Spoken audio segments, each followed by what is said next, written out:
the Indonesian archipelago and will accelerate the deployment of digital infrastructure in Indonesia by providing satellite-based backhaul and enterprise services. We'll have more to share about today's mission later in the webcast. At T-minus 10 minutes and 15 seconds, let's learn a little bit more about the Falcon 9 that's supporting today's mission, which is flying for its 17th time today. On the pad today is Falcon 9, a two-stage rocket that's designed and manufactured by SpaceX for the reliable and safe transport of people and payloads into Earth orbit and beyond. It's the first orbital-class rocket capable of reflight. The entire vehicle stands around 229 feet tall, or about the height of a 21-story building. The bottom two-thirds of the vehicle is the first stage, which is also referred to as the booster.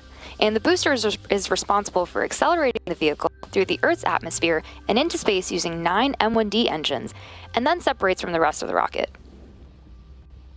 The number 9 in the name refers to the Merlin engines that power Falcon 9's first stage. The engines are named after the Merlin, which is a species of falcon. And the photo you're seeing now are these 9 Merlin engines that are just like the engines responsible for getting today's payload to orbit. Not only is the first stage the largest part of the rocket, but it's also the portion of the rocket that we attempt to land on one of our autonomous drone ships or back on land for future reuse. Today we're planning to land on the drone ship, just read the instructions. To date, we've landed Falcon 9 274 times. And reusability is super important as it allows us to refly the most expensive parts of the rocket, which in turn drives down the cost of access to space. Above the first stage is the second stage, which has a single Merlin vacuum or MVAC engine that ignites after the first stage separates. And that second stage is what will carry Merah Putih 2 into orbit. Speaking of the payload, Merah Putih 2 arrived in Florida in late January, and since then, the teams have been integrating the spacecraft to Falcon 9's second stage in preparation for launch. The payload closed inside of the 17-foot diameter payload fairing, which is the large barrel structure with the pointed nose on top of the second stage. The fairing protects satellites on their way to orbit and are jettisoned approximately 3 minutes into flight, and the fairing is made of a carbon composite material. The fairing halves supporting today's mission are both flight-proven, with one half flying for its 10th time and the other half flying for its 11th time. And after separation from the second stage, both fairing halves will return to Earth and will be recovered by our recovery team. At T-minus 7 minutes and 44 seconds, Falcon 9 is tracking no issues and the payload is healthy. Falcon 9 has been loading propellants since T-minus 35 minutes and will finish loading at around T-minus 2 minutes. The range is ready to support and weather is green for our mission today. And if for some reason we don't launch today, we do have a backup opportunity tomorrow at 12:53 p.m. Eastern Time. For now, let's learn a little bit more about today's mission and the payload that's on board Falcon 9.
was an awesome video from our customer Telkomsat. Next up, the transporter erector, or TE, will retract away from Falcon. That's the large truss structure you see there standing next to the rocket. First, we'll see the clamp arms open up around the second stage, and then the TE will begin to pull away from the rocket slowly. At T0, ground hydraulic systems will pull the TE even further away from Falcon 9 as it lifts off. The first stage is connected to a launch mount at the base of the TE, but the structure is hinged and will retract from the vehicle in preparation for launch. You may also hear it referred to as a strong back from the launch team when you're listening to the nets. We use the TE to roll the rocket out to the pad and raise it to its vertical launch position.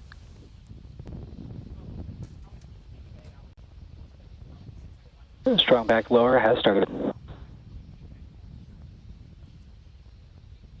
We should have a view of the clamp arms opening up in a couple seconds from now.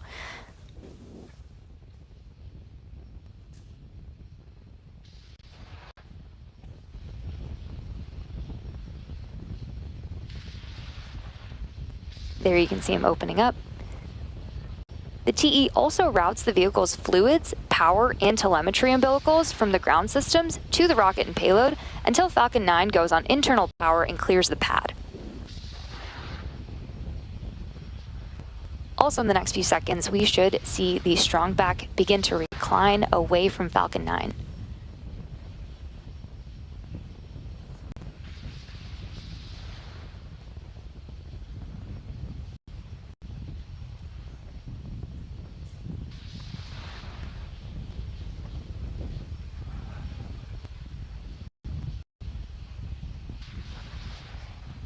At this point in the countdown, both the first and second stages are nearly fully loaded with 1 million pounds of RP1 kerosene fuel and liquid oxygen. Both first stage and second stage should finish propellant loading about a minute apart from each other. The first stage finishes up at around T-minus 3 minutes and a few seconds, and the second stage at T-minus 2 minutes.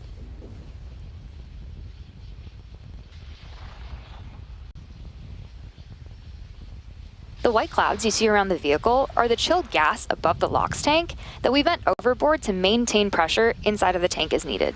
When that water comes out into contact with the humid, moist Florida air, it condenses into that cloud that you're seeing.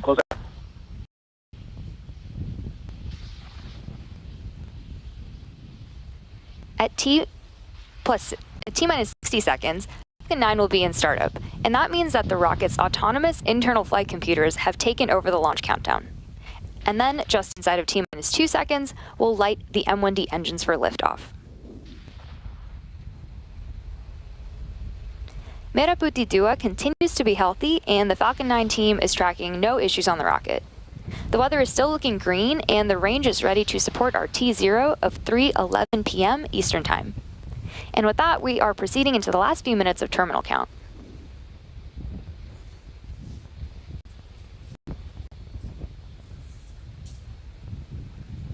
H2 LOX load, close out.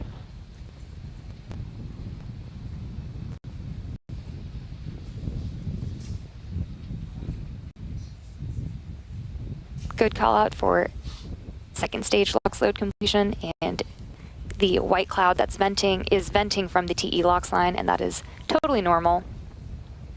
In about 30 seconds, we ground gas closeouts. Be sure that F9 is in startup.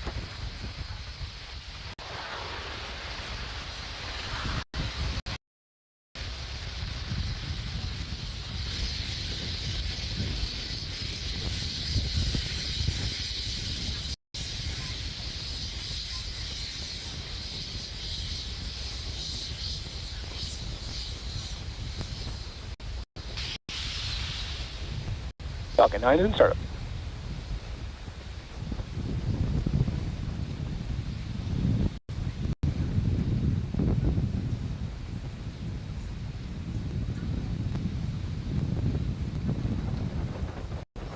Go for launch. We just heard from the launch director that all systems are go for launch of Falcon 9 with a Merah Putih 2 payload. Now let's sit back and watch.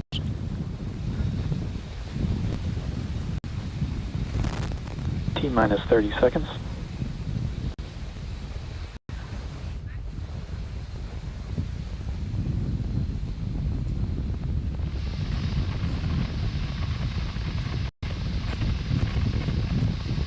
minus 15. T minus 10, 9, 8, 7, 6, 5, 4, 3, 2, 1. Ignition and lift off. Go, Falcon. Go, Falcon.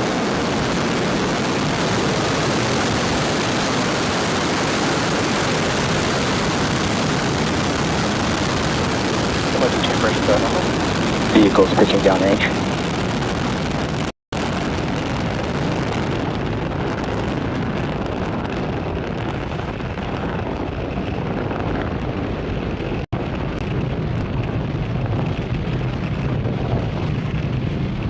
At T plus 30 seconds and counting, Falcon 9 has successfully lifted off from Pad 40 at Cape Canaveral Space Force Station, carrying the Merah Putih 2 payload. During ascent, we tilt the engines, also known as gimbaling, and that turns the rocket horizontally in what we call a gravity turn. In a gravity turn, the vehicle is still going up, but now we're also heading horizontally away from the launch pad. Moments ago, we throttled the engines down in preparation for max Q, or maximum aerodynamic pressure.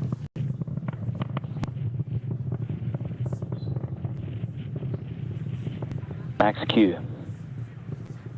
Just heard, we have max Q, and the rocket typically needs to go 17,500 miles per hour horizontally in order to avoid being pulled back down to Earth and get into orbit.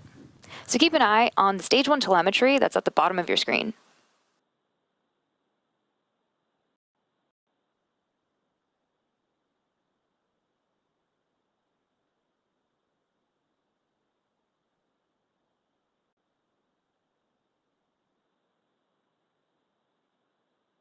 Now we have 3 events coming up in quick succession, starting with MECO, or main engine cutoff, stage separation, SES-1, or second engine start 1. And that's coming up in around 30 seconds from now.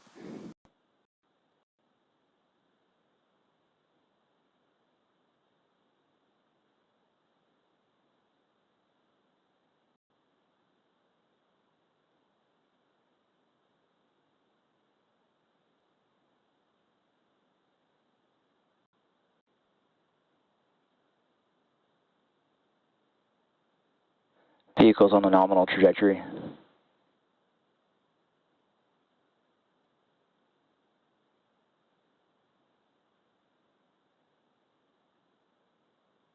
Main engine. Stage separation confirmed. And there you heard and even saw those 3 events that happened back to back, which are MECO, stage separation, and second engine start 1. Coming up next will be fairing separation. That's in about a minute from now. Impact gear pressures are nominal.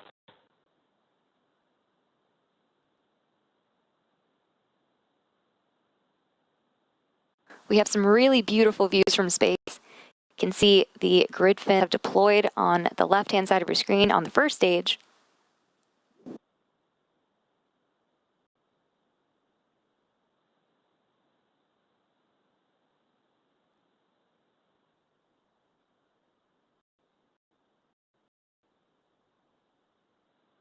Fairing separation confirmed.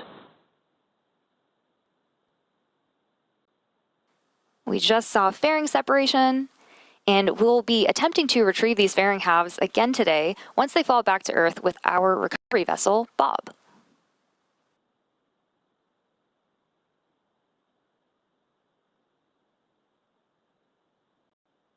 Both vehicles are on a nominal trajectory.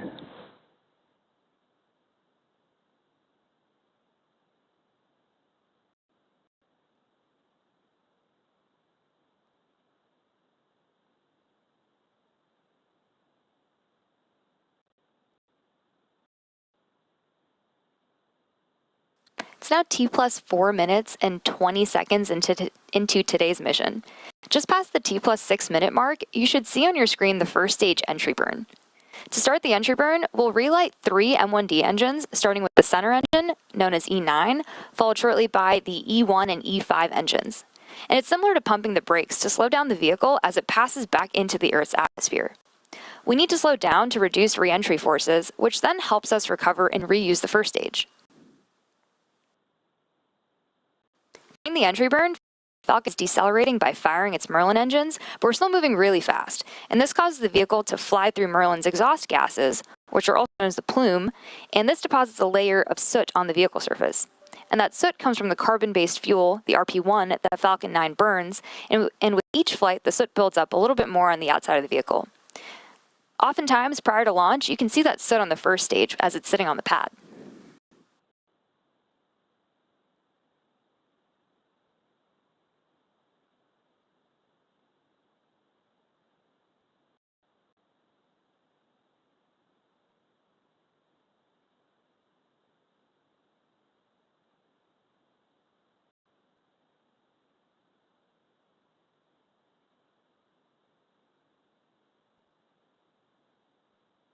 We have a really awesome view of stage 2, and you can see on your screen it's still picking up speed, and as it heads to its destined orbit.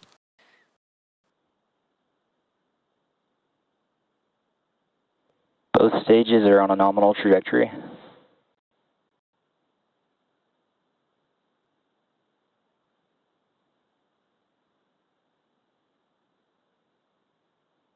Entry burn on the first stage is coming up in a couple seconds. Stage 1 entry burn startup. Stage 1 FTS is phased.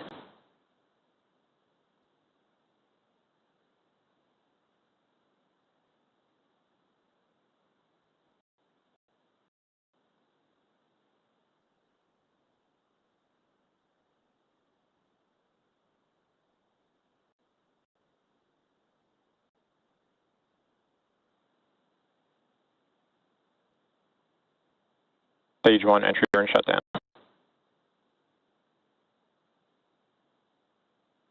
So on the left-hand side of your screen, we have stage 1. You could see that it really decelerated as its speed slowed down. Reusability is key to lowering the cost of spaceflight, which enables more investments in critical scientific research. The Falcon 9 first stage that's supporting today's mission will perform this entry burn for its 17th time, having previously supported missions like CRS-22 and 25, NASA Crew 3 and Crew 4, and Turksat 5B.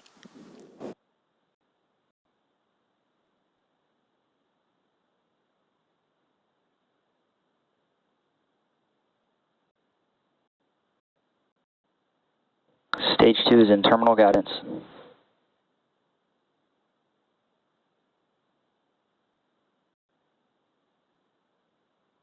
Stage 1 transonic. The Merlins on the first stage are optimized for sea level and achieve 190,000 pounds of thrust each during ascent and entry. After liftoff, Falcon 9's first stage has more thrust than 5 747 airplanes at full power. The MVAC engine, with a much wider nozzle, is optimized to 220,500 pounds of thrust in vacuum. Stage 1 landing burn startup. And the next shutdown.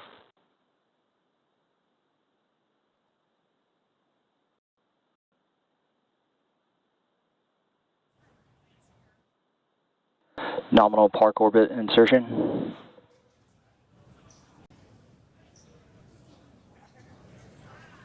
Stage 1 landing leg deploy.